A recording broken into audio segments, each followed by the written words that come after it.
arithmetic, simple and compound interest.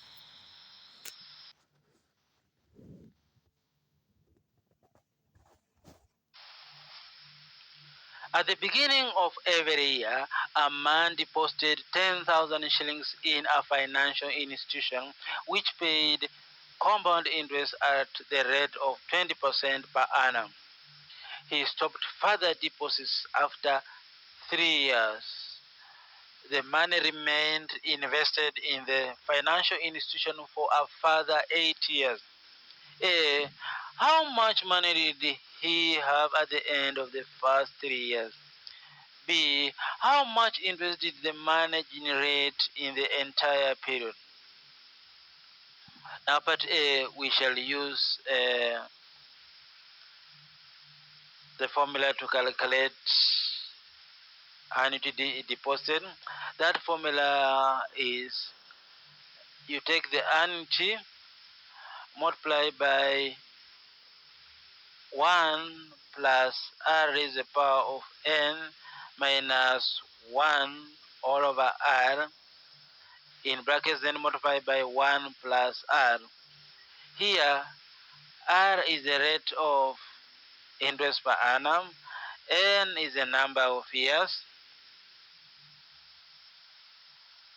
So, equating those values, the annuity deposit was 10,000. The interest rate is 20%, that is just 20 divided by 100 is 0.2, and then multiply. We get that at the end of 3 years, the amount they had in the account was 43,860 shillings. Now, since the amount was left in the account, the Part B asks us what was the interest generated for the entire period.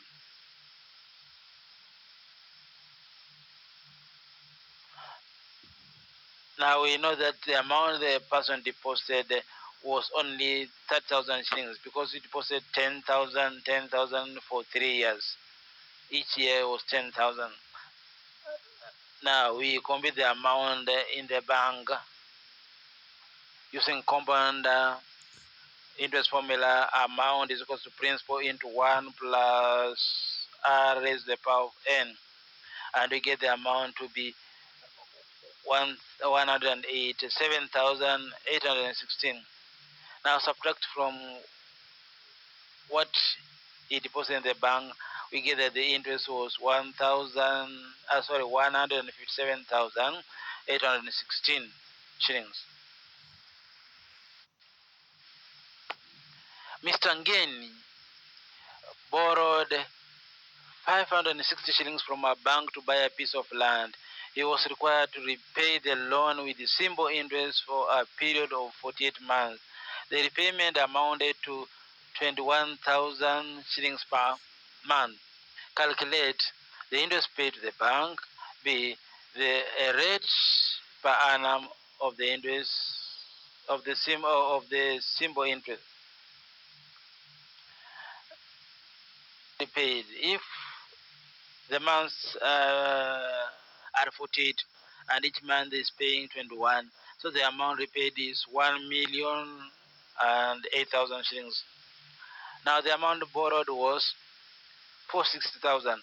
Subtract from the amount repaid, we get 448,000. That is the interest. Now what is the percentage?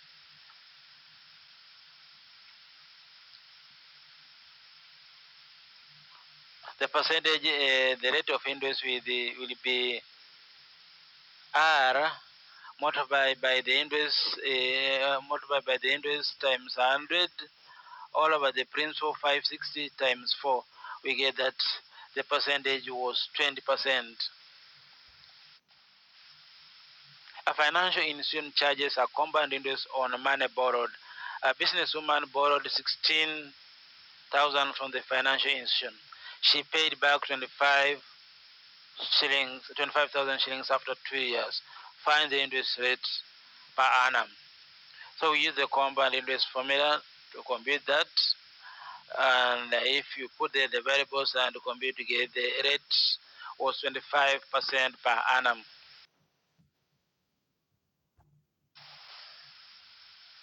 A businesswoman opened an account by depositing 12,000 shillings in her bank on 1st July 1995. Each subsequent year, she deposited the same amount on 1st July. The bank offered a 9% per annum compound interest. Calculate the total amount in her account on 30th June 1996, 30th June 1997. So for the first year, we use the compound formula to calculate the amount in her account. Now subsequently we shall use the annuity formula to calculate the amount. So part A we get the amount is 13,080 shillings, but we get the amount is 27,307 shillings and 20 cents.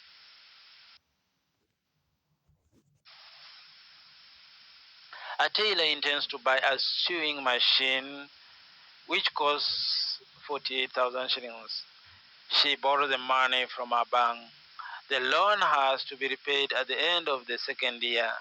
The bank charges an interest rate of 24% per annum, compounded half yearly. Calculate the total amount payable to the bank. Now, when the compounding is done for a number of times within a year, we modify the compound interest formula. Now the formula will have been amount is equals to P into 1 plus R, but we modify the formula by dividing R by the number of compounding, and N we multiply it by the number of compounding, so that we have amount is equals to P into 1 plus R over N raised to the power of N times M, and we get that the amount payable to the bank is 75,528 shillings and 90 cents. A house is to be sold either on cash basis or through a loan. The cash price is 750,000 shillings. The loan's conditions are as follows. There is to be a down payment of 10% of the cash price, and the rest of the money is to be paid through a loan at 10% per annum compound interest. A customer decided to buy the house through a loan. A. 1. Calculate the amount of money loaned to the customer. 2. The customer paid a loan in 3 years. Calculate the total amount paid for the house. And part B, find how long the customer would have taken to fully pay the house if she paid a total of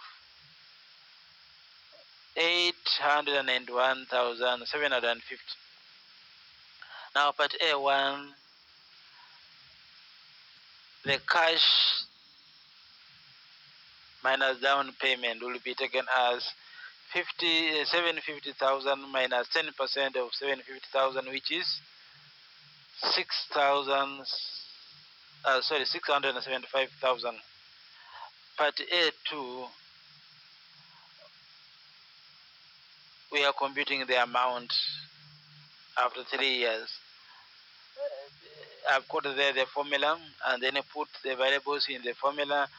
We have 973,425.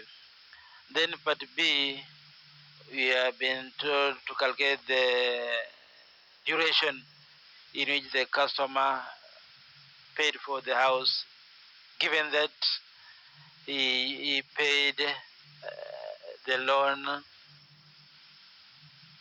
amounting to 891,750. Now here we use the compound interest formula and input the values we know and we leave the value we don't know. If you compute, we end up with n, or the number of years, being 2 years.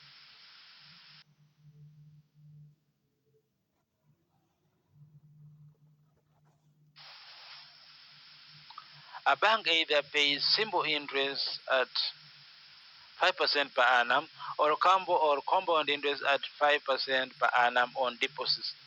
Nekesa deposited P shillings in the bank for 2 years on simple interest terms. If she had deposited the same amount for 2 years on compound interest terms, she would have earned 210 shillings more. Calculate without using mathematical tables the value of P. Now here we shall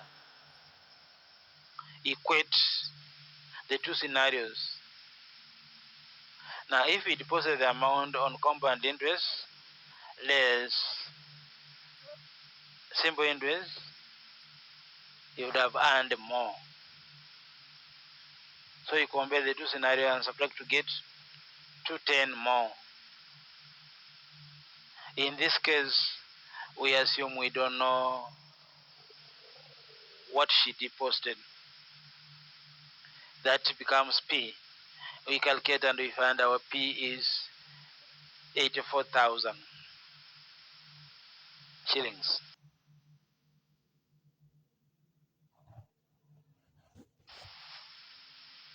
A certain sum of money is deposited in a bank that pays simple interest at a certain rate. After 3 years, the total amount of money in the account is 358,400 shillings. The interest earned each year is 12,800 shillings. A1. Calculate the amount of money which was deposited. 2. Calculate the annual rate of interest that the bank paid. Now you can see part A, I have calculated the principal should be amount minus interest.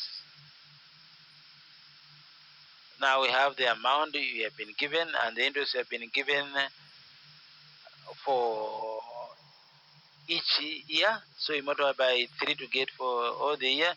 So you get that the principal was 320.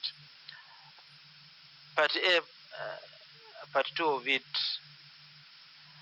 we have to calculate the rate. We know we know the interest and we know the formula and we have gotten the interest.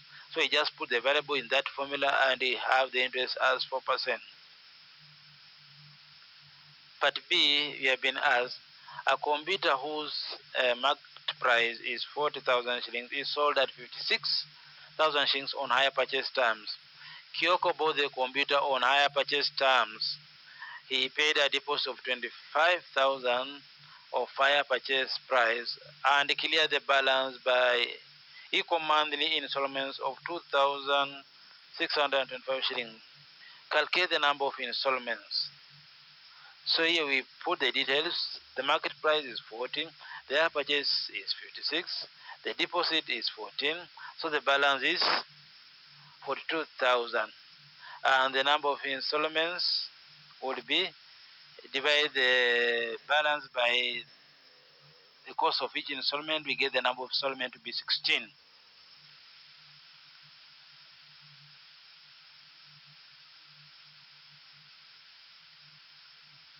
Now, what is the hire purchase less cash price? The hire purchase less cash price is 21,000 shillings. Part 2 of B, we have been asked, had Kyoko bought the computer on cash price, he would have been allowed a discount of 12.5% on the market price. Calculate the difference between the cash price and the hire purchase price and express it as a percentage of the cash price. Now here we get the difference between the higher purchase price and the cash price, and then the difference we divide by the cash price multiplied by 100 to get the percentage difference between the higher purchase and cash price, which is 52.5%. When 40,000 shillings was invested in a certain bank for 5 years, it earned a simple interest of 3,800 shillings. Find the amount that must have been invested in the same bank to have the same rate for 7.5 years to earn a simple interest. Sorry for reading wrong. Find the amount that must have been invested in the same bank at the same rate for 7.5 years to earn a simple interest of 3,420 shillings. So first of all, we get the interest rates using the variables given by the first part of the question, and we find the rate is 1.9%. Now using that rate and the variables given in the part and the second part of the question, we find that the amount that should have been invested is 24,000 shillings. Kogo Asia invested money in a financial institution. The financial institution offered 6% per annum compound interest in the first year and 7% in the second year. At the end of the second year, Asia had 170,130 shillings in the financial institution. Determine the amount of money Asia invested. Now, using the compound formula and put the variables we have been given, we find that the amount she invested was 150,000 shillings.